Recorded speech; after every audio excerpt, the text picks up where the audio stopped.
አንድ አምላክ በሚሆን በአብ በወልድ በመንፈስ ቅዱስ ስም መጋቢት 20 በዚች ቀን በእስክንድርያ ከተሾሙ አባቶች ሊቀ ጳጳሳት 55ኛ የሆነ የከበረ አባት የእስክንድርያ ሊቀ ጳጳሳት አባ ሚካኤል አረፈ።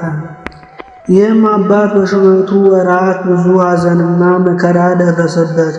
ጎህ በሚባል አገር የተሾመ ይህን የኃላፊውን ዓለም ክብር የሚወድ አንድ ክፉ ኤጲስቆጶስ ነበር። በሀገረ ስብከቱ ውስጥ ደነውስር በሚባል አገር ያሉ ምዕመናንን የቤተ ክርስቲያናቸውን ሕንፃዋን አደሱ።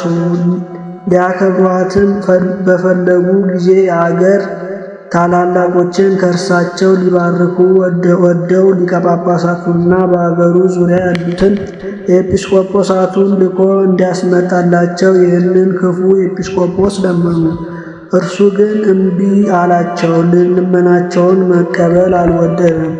እርሱም በራሳቸው ፈቃድ ይህንን ክፉ ኤጲስቆጶስ ሳይፈቅድ ሊቀ ጳጳሳቱንና ኤጲስቆጶሳቱን ሁሉ ልከው አያስመጧቸው። ሊቀ ጳጳሳትን አባ ሚካኤልን ኤጲስቆጶሳቱን ሁሉ በመጡ ጊዜ ምሳ አዘጋጅላችኋለሁ ብሎ በቤተ ክርስቲያን ውስጥ ትቷቸው ሄደ።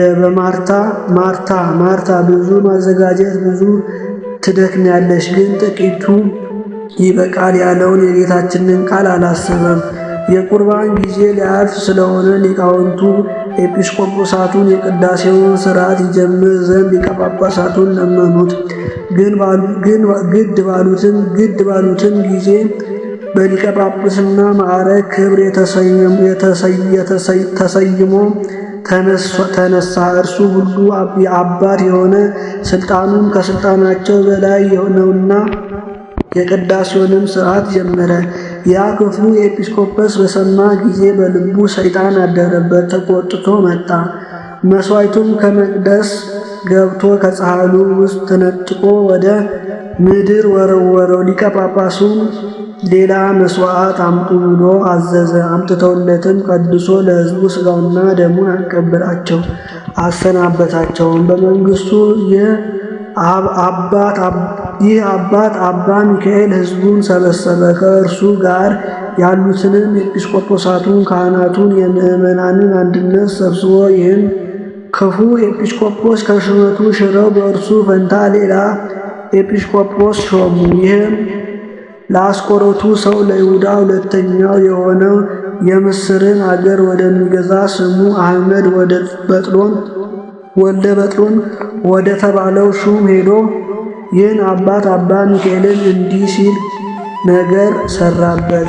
በሊቀ ጳጳሳቱ ዘንድ ብዙ ወርቅና የብር ገንዘብ እንዳለ እንዲሁም አብያተ ክርስቲያን የወርቅና የብር ንዋያተ ቅድሳት የተሞሉ እንደሆኑ መኮንን ሆይ እወቅ አለው። መኮንንም ይህንን አባት ወደ እርሱ አስቀርቦ ንዋየ ቅድሳቱን እንዲሰጠው ፈለገ። እርሱም ስራዬን እንደፈለግ አድርግ፣ ነፍሴ ግን በእግዚአብሔር እጅ ናት ብሎ ከለከለው። እጆቹንና እግሮቹን አስረው በእስር ቤት እንዲጥሉት አዘዘ። በእስር ቤትም ከ1 ዓመት በላይ ኖረ። በእስር ቤት ውስጥ በኖረበት መጠን ከለምለም እንጀራ ከጨው ከበሰለ አተር በቀር ሳይበላ ሁል ጊዜ ይጾም ነበር። ከዚህም በኋላ አንድ ጸሐፊ ምዕመን ዮሐንስ የሚባል መጥቶ ለዚህ ለከበረ አባት አባ ሚካኤል ዋስ ሆኖ ለመኮንኑ አባ ሚካኤል 20,000 የወርቅ ዲናር እንዲሰጠው ሁኖ ከወይን ወጥቶ ወደ ቤቱ ሄደ።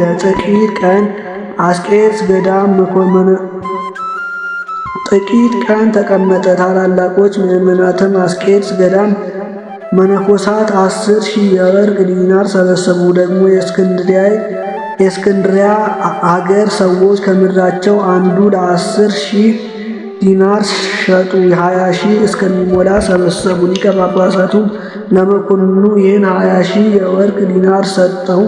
መኮንኑም 10,000 የወርቅ ዲናር እንደ ግብር ሆኖ በየዓመቱ እንዲከፈል ጽፎ አስፈረመው። ጊዜውም ሲቀር ይህን አባት አባ ሚካኤል ከምዕመንና ከምዕመን ሊለምን ተነስቶ ወጣ። በልበይስ ወደ ተባለም አገር ደርሶ አንዲት ቀን ዋለ። ወደሱም አንድ ምስኪን ድሃ መነኩሴ ገባ።